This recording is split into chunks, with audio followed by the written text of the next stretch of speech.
Welcome back to the Midnight Scooby Show, to a bonus review of the brand new Hex Girls book, A Rogue Thorn. This book finds the Hex Girls, Thorn, Luna, and Dusk moving to sunny California Coolsville after what happened in Oakhaven, but soon, another mystery comes their way. I've always been a fan of the Hex Girls and always thought they were perfect for their own show. But that, of course, has never happened, so I was very excited when this book was announced. It definitely seemed like it was going to explore the Hex Girls a lot more, but also have them interact a little bit more with the Scooby-Doo gang and have their own new mystery to solve. And I will say, this was a really good book. I really enjoyed it. This book does focuses on the perspective of Thorn, and we get to see a lot about what they're going through after the events of Witch's Ghost. Now, this book doesn't really exist in that same universe as the movie that we all know. This is more like an alternate timeline where it's very similar, but of course now they're a bit younger. Mr. Ink is in high school again, and of course, so that's a little bit different. But I will say it's still a really good book that doesn't have to live up to that legacy of that movie.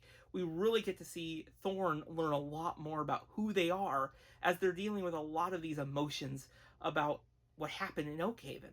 And of course, they learn a lot more about Ben Ravencroft and their family and the connection to their mother. I will say this book does have a little bit of a romantic element between Thorn and Velma. But honestly, I didn't mind it. It definitely didn't take up from the whole book, and it was very actually more like a coming-of-the-age romance. And it really was not pushing anything, and I wasn't really bothered by it. In fact, it was actually really kind of cute in parts. You really can see how they're not really sure how to embrace these kind of feelings with each other, and I think the book handles it really well. I will say the rest of Mr. Ink does appear in this book, and I think they're all really well written, and they don't feel very out of character of what you would expect from the show. Velma is my favorite character in this book. I think their connection to Thorn makes for a really great kind of element. Daphne, we get to see a lot more about them and how, of course, their family has rich in influence in this community.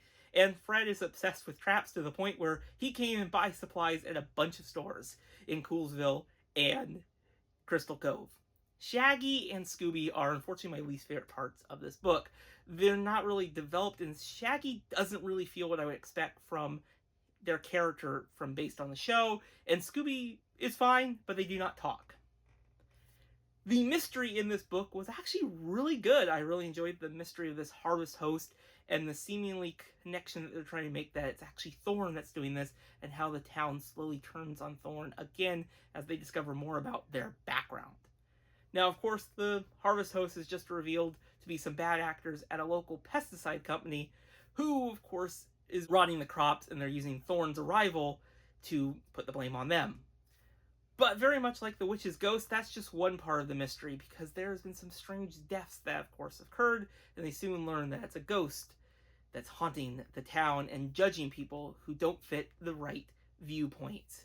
That was really great. I really enjoyed that little element. And it definitely felt very much like it showcased, Thorn and their magical abilities.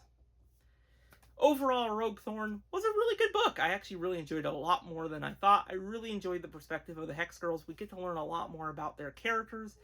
And this book was really well written. I think Lily Mead definitely crafted a really good mystery. It filled really great moments. And if you haven't read this one, I would actually recommend it.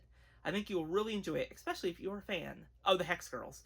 And honestly, at this point, I'll take any new Scooby-Doo content, because there hasn't been anything lately, has there? What did you all think of A Rogue Thorn? Let me know your thoughts in the comments below, and I'll see you all in the next video. Bye, everyone.